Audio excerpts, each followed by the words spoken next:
Assalamu alaikum warahmatullahi wabarakatuhu. Welcome to the be eklet sani YouTube channel pet yazan na chu desi zaika with insha. Video start karne bront agar iti sign channel pet nahi chu sign YouTube channel karjo subscribe video karjo like te share bi dizo panun feedback. आज बनाओ इस mutton कीमा तो ठूल यमिच recipe बह तह सत share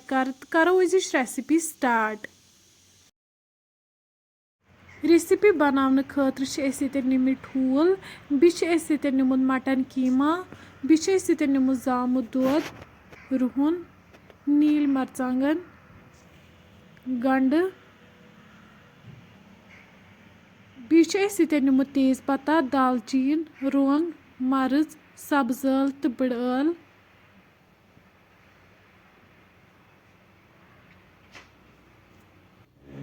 one थो सितम दानस पे प्रेशर अत मज त्रो वन तेल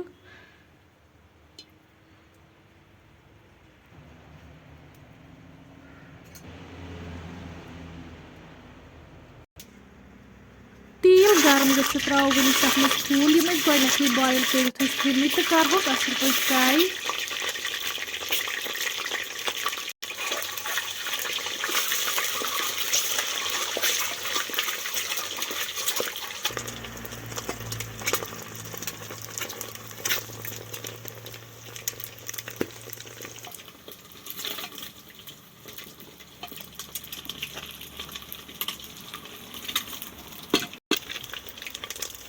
तुम हेकि वुचित ठूल यन फ्राई गमित अम पे कड़ोक वन अकिस बानस मज नबर वन त्रो अत मज मसाल यम करोक हल्क फ्राई अम पे त्रो वन अत मज गंड तो रुहन करोन असल पे फ्राई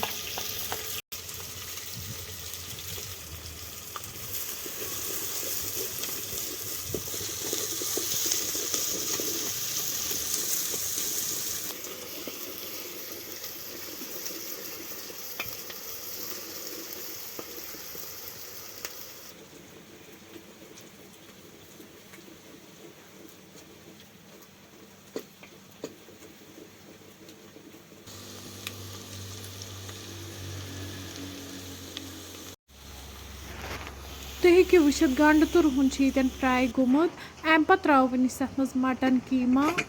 यह रलाव वन गंडस तो रुहनस सत असल पे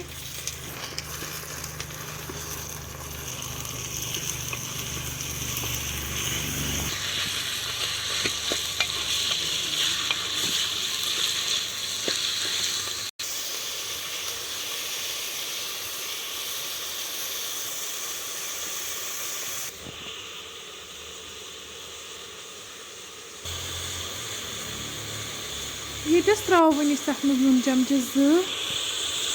नून ते रलाव वन अत कीमा सत असल पे वन करोन तीस कालस फ्राई यीस कालस न तेल वापस दिए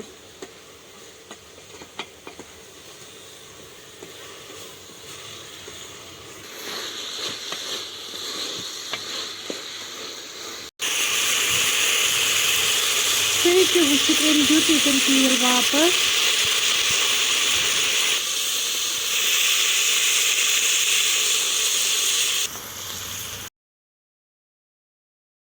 अम पे त्रो वन अत मज जामुत दूध बे त्रो वन अत मज लिदर बादियान पाउडर गरम मसाला वजल मरचांगन यम सारी मसाल रलावक असल पे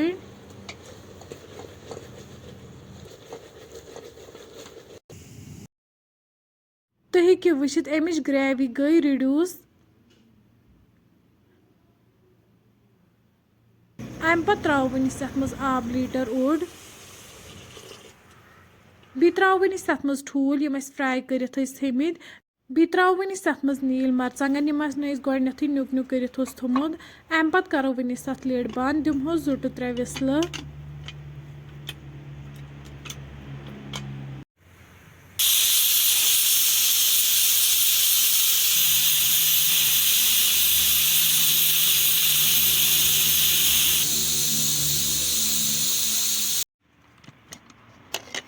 त्रे विसल बाद वालो वन दान पे बोन वन खुलो यन लिड तुम हेकि वुचित मटन कीमा तो ठूल यन बिल्कुल तैयार अम पे कड़ोक वन अकिस प्लेट्स मज नबर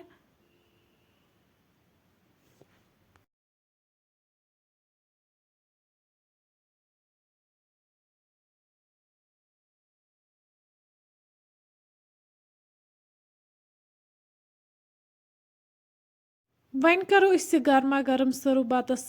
फ्रेंड्स अगर तुम सोन अजुक वीडियो पसंद आमुत सन यूट्यूब चैनल करो सब्सक्राइब वीडियो करो लाइक तो शेयर बे दीजो पन फीडबैक। अल्लाह हाफिज़।